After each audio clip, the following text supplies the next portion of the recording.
नमस्कार, मैं जूली तिवारी हर समय आपके साथ न्यूज़ चैनल में आपका स्वागत है। तो चलिए नजर डालते हैं आज के कुछ मुख्य समाचारों पर। धारावी का फैसला सराहनीय, लेकिन बाकी झोपड़ी धारकों को कब मिलेगा न्याय? एडवोकेट अमोल मोतले का सरकार पर सवाल। धारावी पुनर्विकास परियोजना पर सरकार के फैसले की तारीफ करते हुए राष्ट्रवादी कांग्रेस पार्टी शरद चंद्र पवार गुट के प्रदेश प्रवक्ता और युवा अध्यक्ष एडवोकेट अमोल मोतले ने सरकार पर तीखे सवाल उठाए हैं। उन्होंने मुख्यमंत्री और उप मुख्यमंत्री से पूछा कि आखिर क्यों मुंबई के बाकी झोपड़ी धारकों को अनदेखा किया जा रहा है? क्या पुनर्विकास का लाभ सभी को मिलेगा या सिर्फ धारावी तक ही सीमित रहेगा? एडवोकेट मोतले ने अपने बयान में कहा कि धारावी पुनर्विकास परियोजना का निर्णय निश्चित रूप से एक सराहनीय कदम है, लेकिन मुंबई के अन्य झोपड़ी धारकों की दुर्दशा पर सरकार कब ध्यान देगी?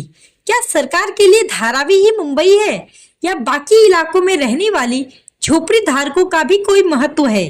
उन्होंने अपने वीडियो संदेश में सरकार की नीतियों पर सवाल उठाते हुए कहा कि धारावी के बाहर भी मुंबई में लाखों लोग जर्जर झोपड़ियों में रहने को मजबूर है। इन इलाकों में न तो पुनर्विकास की योजना है और न ही उनके लिए कोई ठोस कदम उठाए जा रहे हैं। उन्होंने सरकार से यह स्पष्ट करने की मांग की है कि क्या ये न्याय सिर्फ धारावी तक सीमित रहेगा या बाकी झोपड़ी धारकों के लिए भी कुछ किया जाएगा।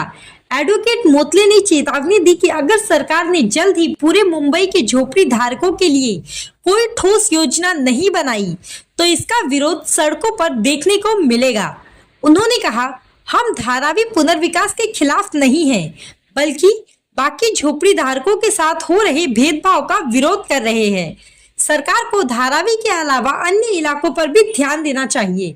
मोतले ने सरकार से मांग की है कि धारावी की तरह ही अन्य इलाकों के लिए भी पुनर्विकास की योजना बनाई जाए।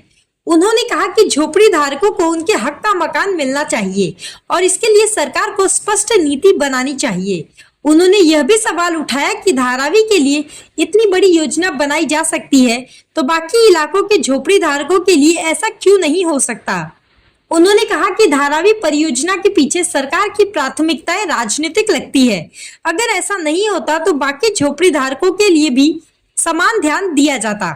मोतले ने कहा कि इस भेदभावपूर्ण रवैये से झोपड़ी धारकों में असंतोष बढ़ रहा है। एडवोकेट मोतले ने कहा कि उनकी पार्टी झोपड़ी धारकों के लिए न्याय की मांग को लेकर संघर्ष जारी रहेगी। उन्होंने कहा कि यह लड़ाई सिर्फ धारावी तक सीमित नहीं रहेगी, बल्कि पूरे मुंबई के झोपड़ी धारकों को न्याय दिलाने तक जारी रहेगी। धारावी पुनर्विकास प्रकल्पासाठी मुख्यमंत्र्यांचं आणि उपमुख्यमंत्र्यांचं हार्दिक अभिनंदन। एक मजली झोपड्याच्या वरच्या मजल्यावरील झोपडी धारकांना घर मिळणार ही बाब खरोखरच अभिनंदन आहे। एक गोष्ट मात्र माझ्या मनात टोचते, हा निर्णय धारावी पुरताच का? मुंबईच्या इतर भागातील झोपडीधारकांना हा काय फक्त घोषणावर ठेवलं जाते का? सरकार म्हणते की सगळ्यांना समान न्याय मिळेल, पण न्यायाचा झुकलेला काटा फक्त धारावीला का लागतोय? वरच्या मजल्यावरील राहणाऱ्या इतर झोपडीधारकांना स्वप्न काय कमी महत्वाचे आहेत? धारावीप्रमाणे इतर झोपडीधारकांच्या पुनर्वसनासाठी ठोस योजना राबवणं सरकारचं कर्तव्य नाही का? आता निवड घोषणा करून वेळ मारून नेण्याचा काळ गेला। आम्ही स्पष्टपणे विचारतोय की सरकार फक्त धारावीपुरतं मर्यादित आहे का की मुंबईतील प्रत्येक नागरिकांसाठी काम करणार आहे?